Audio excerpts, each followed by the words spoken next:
it's already super legal, as we've seen, for me to be a pretty bad guy. So it's even easier for the President of the United States to be one, I would assume. That's right. Thank you very much. Let's play a lightning round game. I'm going to be the bad guy, which I'm sure half the room would agree with anyway.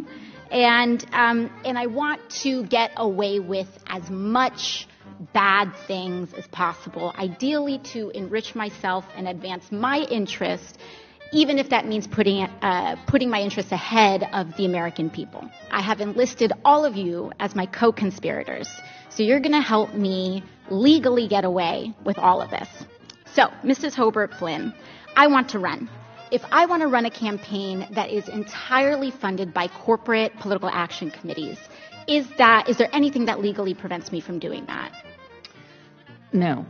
Okay, so there's nothing stopping me from being entirely funded by corporate PACs, say from the fossil fuel industry, the healthcare industry, big pharma. I'm entirely 100% lobbyist PAC funded. Okay, so let's say I'm a really, really bad guy, and let's say I have some skeletons in my closet that I need to cover up so that I can get elected. Mr. Smith, is it true that you wrote this article, this opinion piece for the Washington Post entitled, "These payments to women were unseemly, that doesn't mean they were illegal"? Well, I can't see the piece, but I wrote a piece under that headline in the Post, so I assume that's right. Okay, great. So, green light for hush money. I can do all sorts of terrible things. It's totally legal right now for me to pay people off. And that is considered speech. That money is considered speech. So I use my special interest dark money funded campaign to pay off folks that I need to pay off and get elected. So now I'm elected, now I'm in. I've got the power to draft, lobby, and shape the laws that govern the United States of America. Fabulous. Now, is there any hard limit that I have? Perhaps Mrs. Hobart Flynn, is there any hard limit that I have in terms of what legislation I'm allowed to touch? Are there any limits on the laws that I can write or influence, especially if I'm based on the special interest funds that I accepted to finance my campaign and get me elected in the first place? There's no limit. So there's none. So I can be totally funded by oil and gas. I can be totally funded by Big Pharma, come in, write Big Pharma laws, and there's no limits to that whatsoever. That's right. Okay, so awesome. Now, Mr. Mirabani, the last thing I want to do is get rich with as little work possible. That's really what I'm trying to do as the bad guy, right?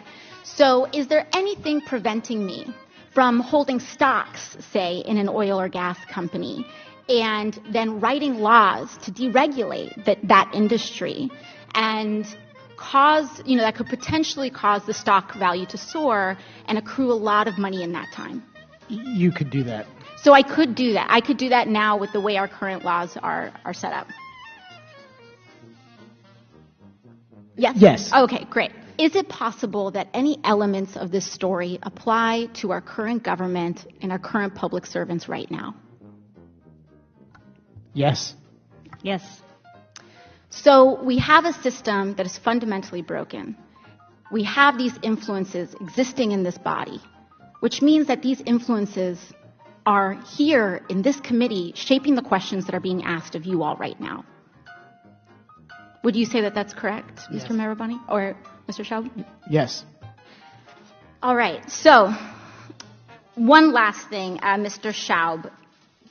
In relation to congressional oversight that we have, the limits that are placed on me as a congresswoman, compared to the executive branch and compared to, say, the President of the United States, would you say that Congress has the same sort of standard of accountability? Is there more teeth in that regulation in Congress on the President, or would you say it's about even, or more so on the federal? In terms of laws that apply to the president, yeah, there's just almost no laws at all that apply to the president. So I'm being held, and every person in this body is being held to a higher ethical standard than the President of the United States. That's right, because there are some ethics committee rules that apply to you. And it's already super legal, as we've seen, for me to be a pretty bad guy. So it's even easier for the President of the United States to be one, I would assume. That's right. Thank you very much.